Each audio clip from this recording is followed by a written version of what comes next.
Welcome to this week's edition of the Week in Triathlon, and for a change, a little bit of a drizzly Spain, just to remind us that it is supposed to be winter here in the Northern Hemisphere.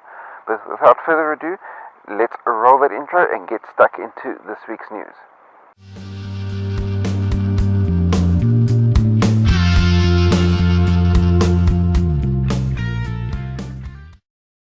Like and subscribe for more.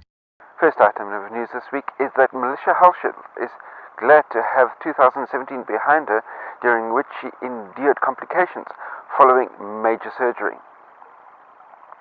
She only returned to training in October, but is aiming at the 70.3 Geelong as her third comeback title in 3 starts, and that will be happening in the month of February.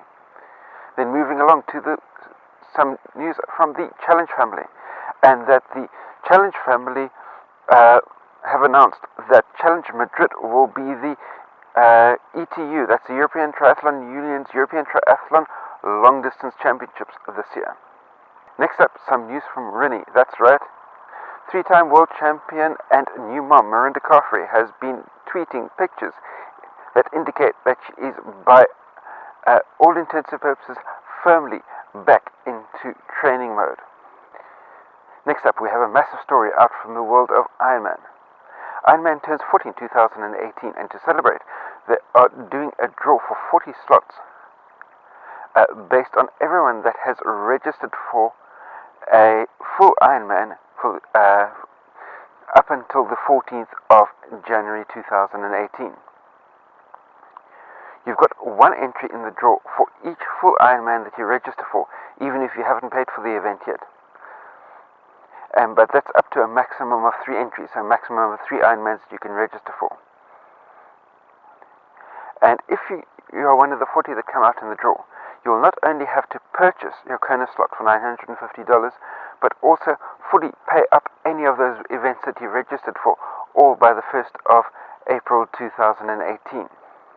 And then after that, once you've paid for everything, you'll then need to validate your slot by either completing a 70.3 or completing a full Ironman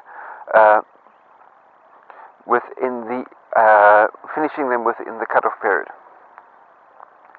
Then, should the original Ironman that you've registered for be too close to the Kona race day, and on the Ironman website they've got a number of those specific Ironman events that they reckon are too close to Kona race day.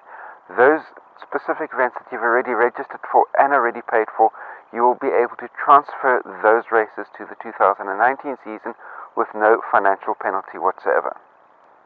Next up, the world of Xterra, and after a 2-year break, Xterra Czech is back with some new sponsors to enable the event to be able to go forward, hopefully this year, 2018, and in the years to come. Then back into the world of Ironman, and the Ironman age group of all-world athlete champions for 2017 have been announced. If you reckon that you may be one of those, go and check out the Ironman website and you'll find all the details of which age groupers are the all-world athlete champions for 2017. Monday this week there will be an inspection by Ironman of the Nelson Mandela venue for the 2018 70.3 World Championship. Of concern has been a 25-mile section of road needing approximately $10 million worth of repairs. Then into the world of the ITU, and the ITU has announced its best swimmer, biker and runner from the 2017 World Triathlon Series, and those are the only 3 pieces of content that they desperately managed to scrape together over the course of the entire week. And that with a brand new season about to kick off, surely what the ITU would have been able to do was start putting out pre-content relating to those first couple of races that are coming up and due to be happening within just the next couple of weeks. And finally, onto our final story of the week in triathlon this week, and that's Sunday the 14th of January saw the first Ironman event of 2018, and that was the IM70.3 Pucon in Chile. And that was won by Lionel Sanders in a record time of 3 hours 48. He was 8 minutes ahead of Xterra star Mauricio Mendes. Many of you may remember that Mauricio Mendes was the 2016 Xterra World Champion. So he's managed to do extremely well for himself as far as the longer distance is concerned. And speaking about stepping up to the longer distance, the women's race was won by Barbara Riveros in a time of 4 hours 18 minutes. Bearing in mind this is her 4th Pucon title, and Riveros more well known for her racing at the Olympic distance, but yet year after year she's able to step up to 70.3 distance and pick off a win in her home country of Chile. And she was just over 9 minutes ahead of second place Ellie Salters. That brings me to the end of this week's edition of the Week in Triathlon.